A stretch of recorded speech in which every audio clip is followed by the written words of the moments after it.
ആകാശവാണി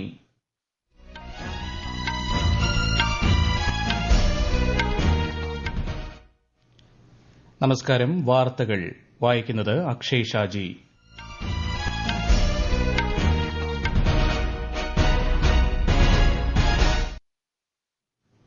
പ്രധാന വാർത്തകൾ. ന്യൂഡൽഹിയിൽ നടക്കുന്ന ചീഫ് സെക്രട്ടറിമാരുടെ 4ാമത് ദേശീയ സമ്മേളനത്തെ പ്രധാനമന്ത്രി നരേന്ദ്രമോദി ഇന്ന് അഭിസംബോധന ചെയ്യും. ദേശീയ ഐക്യത്തിന്റെ ആധാരശിലയാണ് ഭരണഘടനയെന്ന് പ്രധാനമന്ത്രി ലോക്സഭയിൽ. ഒരു രാജ്യം ഒരു തെരഞ്ഞെടുപ്പ് സംബന്ധിച്ച 2 ബില്ലുകൾ നാളെ അവതരിപ്പിക്കും. ശ്രീലങ്കൻ പ്രസിഡന്റായി ചുമതലയേറ്റ ശേഷമുള്ള ആദ്യ ഇന്ത്യ സന്ദർശനത്തിനായി അനുരകുമാര ദിസനായകെ ഇന്ന് ന്യൂഡൽഹിയിലെത്തും. സഹകരണ മേഖലയിലെ നിക്ഷേപങ്ങൾ സുരക്ഷിതമായിരിക്കുമെന്നും ക്രമക്കേടുകളിൽ കർശന നടപടിയുണ്ടാകുമെന്നും മുഖ്യമന്ത്രി പിണറായി വിജയൻ. കേരള രാജ്യാന്തര ചലച്ചിത്രമേളയുടെ 3ാം ദിനം പ്രേക്ഷകരെ കാത്തിരിക്കുന്നത് വ്യത്യസ്തമായ 67 ചിത്രങ്ങൾ. ഇന്ത്യ ഓസീസ് 2ാം ക്രിക്കറ്റ് ടെസ്റ്റിന്റെ 2ാം ദിനം കളി പുരോഗമിക്കുന്നു. സന്തോഷ് ട്രോഫിയിൽ കേരളം ഇന്ന് ഗോവയെ നേരിടും. വാർത്തകൾ വിശദമായി. ന്യൂഡൽഹിയിൽ നടക്കുന്ന ചീഫ് സെക്രട്ടറിമാരുടെ 4ാമത് ദേശീയ സമ്മേളനത്തെ പ്രധാനമന്ത്രി നരേന്ദ്രമോദി ഇന്ന് അഭിസംബോധന ചെയ്യും. ഇന്നലെ ആരംഭിച്ച ത്രിദിന സമ്മേളനത്തിന്റെ ആദ്യ യോഗത്തിൽ പ്രധാനമന്ത്രി അധ്യക്ഷത വഹിച്ചു. പൊതുവായ വികസന അജണ്ടയുടെ പരിണാമത്തിലും നടത്തിപ്പിലും സംസ്ഥാനങ്ങളുമായി സഹകരിച്ചുള്ള പ്രവർത്തനങ്ങൾക്കാണ് സമ്മേളനം ഊന്നൽ നൽകുന്നത്. അതിവേഗ വളർച്ചയും വികസനവും കൈവരിക്കുന്നതിനായി സഹകരണ ഫെഡറലിസം ശക്തിപ്പെടുത്തുക, കേന്ദ്ര സംസ്ഥാന സർക്കാരുകൾ തമ്മിലുള്ള ഏകോപനവും പങ്കാളിത്തവും ഉറപ്പാക്കുക എന്നിവയും സമ്മേളനത്തിന്റെ ലക്ഷ്യങ്ങളാണ്. ചീഫ് സെക്രട്ടറിമാർ ഉൾപ്പെടെയുള്ള മുതിർന്ന ഉദ്യോഗസ്ഥരാണ് സമ്മേളനത്തിൽ പങ്കെടുക്കുന്നത്. ദേശീയ ഐക്യത്തിന്റെ ആധാരശിലയാണ് ഭരണഘടനയെന്ന് പ്രധാനമന്ത്രി നരേന്ദ്രമോദി. സർക്കാരിന്റെ നയങ്ങളും തീരുമാനങ്ങളും രാജ്യത്തിന്റെ ഐക്യം ശക്തിപ്പെടുത്തുക ലക്ഷ്യമിട്ടുള്ളതാണെന്നും നാനാത്വത്തിൽ ഏകത്വം നമ്മുടെ തനത് സവിശേഷതയാണെന്നും പ്രധാനമന്ത്രി വ്യക്തമാക്കി. ലോക്സഭയിൽ ഇന്ത്യൻ ഭരണഘടനയുടെ 75 വർഷത്തെ ഉജ്ജ്വലമായ പ്രയാണത്തെക്കുറിച്ച് നടന്ന പ്രത്യേക ചർച്ചയ്ക്ക് മറുപടി പറയുകയായിരുന്നു ശ്രീ മോദി. ഏകീകൃത സിവിൽ കോഡ് നടപ്പാക്കാൻ സർക്കാർ പ്രതിജ്ഞാബദ്ധമാണെന്നും പ്രധാനമന്ത്രി പറഞ്ഞു. ഭരണഘടനാ രൂപീകരണത്തിൽ വനിതകളുടെ സംഭാവന ചൂണ്ടിക്കാട്ടിയ ശ്രീ മോദി വനിതകളുടെ നേതൃത്വത്തിലുള്ള വികസനത്തിനാണ് സർക്കാർ മുൻഗണന നൽകുന്നതെന്നും അറിയിച്ചു. നാരി ശക്തി വന്ദൻ അധിനിയം കഴിഞ്ഞ വർഷം പാർലമെന്റ് പാസാക്കിയ കാര്യം അദ്ദേഹം സൂചിപ്പിച്ചു. विश्व के अंदर विमेन डेवलपमेंट से अब आगे जाने की जरूरत है और इसलिए हमने विमेन लेड डेवलपमेंट की चर्चा को अंजाम दिया. इतना ही नहीं, हम सभी सांसदों ने मिलकर के नारी शक्ति बंधन अधिनियम पारित करके हमारी महिला शक्ति को भारतीय लोकतंत्र में उनकी भागीदारी सुनिश्चित करने के लिए हम लोगों ने कदम उठाए. ശോഭനവും ഏകീകൃതവുമായ ഭാവിക്കായി രാജ്യത്തെ മുന്നോട്ട് നയിക്കാൻ 11 കാര്യങ്ങൾ ശ്രദ്ധിക്കണമെന്ന് പ്രധാനമന്ത്രി നരേന്ദ്രമോദി പറഞ്ഞു. ഐക്യം, സമഗ്രത, പുരോഗതി എന്നീ വിഷയങ്ങളിലൂന്നി ഏക് ഭാരത് ശ്രേഷ്ഠ ഭാരത് കാഴ്ചപ്പാട് ഉൾക്കൊള്ളുന്നതാണ് ഈ നിർദ്ദേശങ്ങൾ.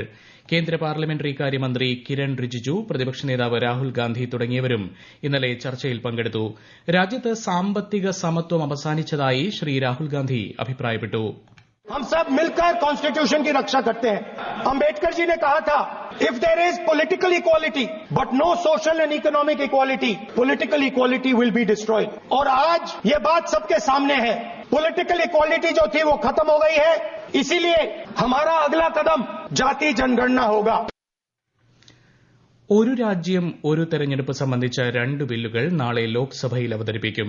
ഭരണഘടനയുടെ 129ാം ഭേദഗതി ബിൽ, കേന്ദ്രഭരണ പ്രദേശ നിയമ ഭേദഗതി ബിൽ എന്നിവയാണിവ. കേന്ദ്ര നിയമമന്ത്രി അർജുൻ റാം മേഘ്വാളാകും ബില്ലുകൾ അവതരിപ്പിക്കുക. 3 ദിവസത്തെ ഔദ്യോഗിക സന്ദർശനത്തിനായി ശ്രീലങ്കൻ പ്രസിഡന്റ് അനുരകുമാര ദിസനായകെ ഇന്ന് ന്യൂഡൽഹിയിലെത്തും. ഇരു രാജ്യങ്ങളും തമ്മിലുള്ള ഉഭയകക്ഷി ബന്ധം മെച്ചപ്പെടുത്തുക എന്നതാണ് സന്ദർശനത്തിന്റെ ഉദ്ദേശം. രാഷ്ട്രപതി ദ്രൌപദി മുർമുവുമായും പ്രധാനമന്ത്രി നരേന്ദ്രമോദിയുമായും ചർച്ചകൾ നടത്തുന്ന ശ്രീ ദിസനായകെ ഡൽഹിയിൽ നടക്കുന്ന ബിസിനസ് ഇവന്റിലും പങ്കെടുക്കും. പ്രസിഡന്റായി തെരഞ്ഞെടുക്കപ്പെട്ടതിന് ശേഷമുള്ള അദ്ദേഹത്തിന്റെ ആദ്യ ഇന്ത്യൻ സന്ദർശനമാണിത്. ബോധ്ഗയ സന്ദർശന ശേഷം ചൊവ്വാഴ്ചയാകും മടക്കം. ഉപരാഷ്ട്രപതി ജഗ്ദീപ് ധൻകർ ഇന്ന് ഗ്വാളിയർ സന്ദർശിക്കും. ഗ്വാളിയറിലെ ജിയോ സയൻസ് മ്യൂസിയത്തിന്റെ ഉദ്ഘാടനം നിർവഹിക്കുന്ന ശ്രീ ധൻകർ ജിവാജി സർവകലാശാലയിൽ ശ്രീമന്ത് ജിവാജിറാവു സിന്ധ്യയുടെ പ്രതിമ അനാച്ഛാദനം ചെയ്യും. ആഭ്യന്തരമന്ത്രി അമിത്ഷാ ഇന്ന് ഛത്തീസ്ഗഡ് സന്ദർശിക്കും. റായ്പൂരിലും ജഗദൽപൂരിലും വിവിധ പരിപാടികളിൽ അദ്ദേഹം പങ്കെടുക്കും. റായ്പൂരിലെ പോലീസ് പരേഡ് ഗ്രൌണ്ടിൽ സംഘടിപ്പിക്കുന്ന ചടങ്ങിൽ ഛത്തീസ്ഗഡ് പോലീസിനുള്ള പ്രസിഡന്റ് പോലീസ് കളേഴ്സ് കേന്ദ്ര ആഭ്യന്തര മന്ത്രി സമ്മാനിക്കും. ബസ്തർ ഡിവിഷൻ ആസ്ഥാനമായ ജഗദൽപൂരിൽ സംഘടിപ്പിച്ച ബസ്തർ ഒളിമ്പിക്സിന്റെ സമാപന ചടങ്ങിലും ആഭ്യന്തരമന്ത്രി പങ്കെടുക്കും.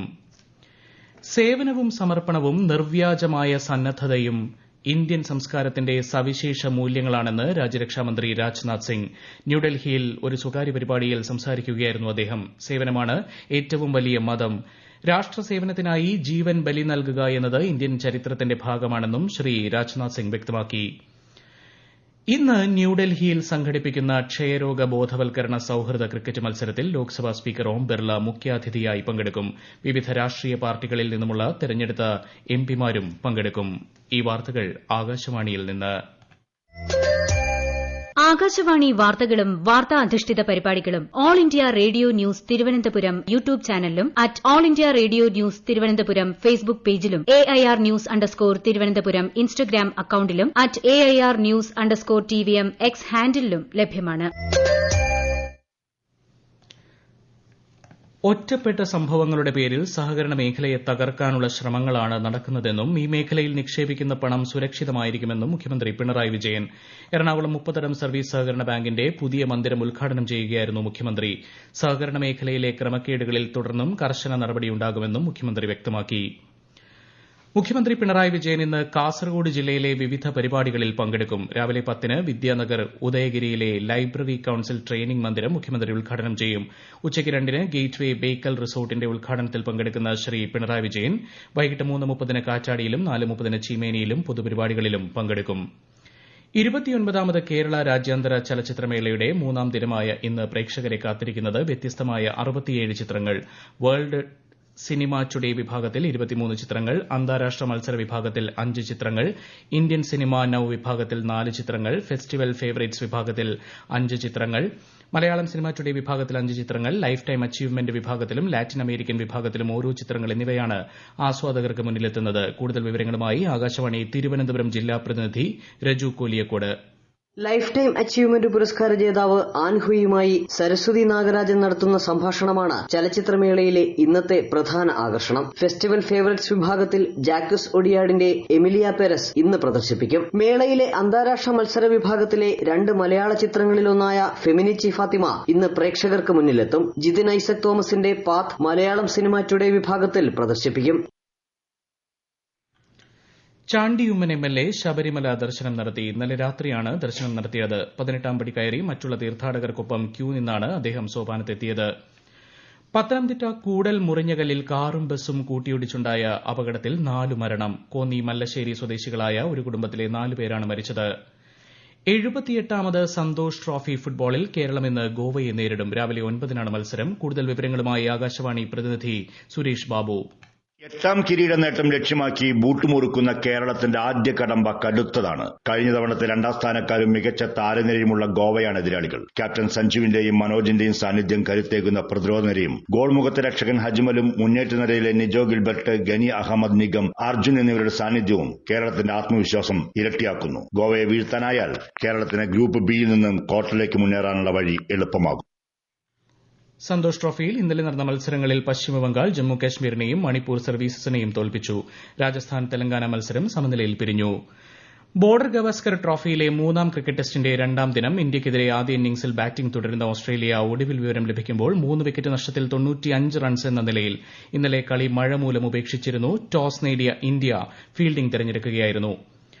മസ്കറ്റിൽ നടക്കുന്ന വനിതാ ജൂനിയർ ഏഷ്യാകപ്പ് ഹോക്കി ഫൈനലിൽ നിലവിലെ ചാമ്പ്യന്മാരായ ഇന്ത്യ ഇന്ന് ചൈനയെ നേരിടും. പട്ടികയിൽ 9 പോയിന്റുമായി ചൈന 1ാം സ്ഥാനത്തും ഇന്ത്യ 2ാം സ്ഥാനത്തുമാണ്. ഇന്നലെ നടന്ന സെമിയിൽ ജപ്പാനെ 3-1 തോൽപ്പിച്ചാണ് ഇന്ത്യ ഫൈനലിൽ എത്തിയത്. പ്രധാന വാർത്തകൾ വീണ്ടും. ന്യൂഡൽഹിയിൽ നടക്കുന്ന ചീഫ് സെക്രട്ടറിമാരുടെ 4ാമത് ദേശീയ സമ്മേളനത്തെ പ്രധാനമന്ത്രി നരേന്ദ്രമോദി ഇന്ന് അഭിസംബോധന ചെയ്യും. ദേശീയ ഐക്യത്തിന്റെ ആധാരശിലയാണ് ഭരണഘടനയെന്ന് പ്രധാനമന്ത്രി ലോക്സഭയിൽ. ഒരു രാജ്യം ഒരു തെരഞ്ഞെടുപ്പ് സംബന്ധിച്ച 2 ബില്ലുകൾ നാളെ അവതരിപ്പിക്കും.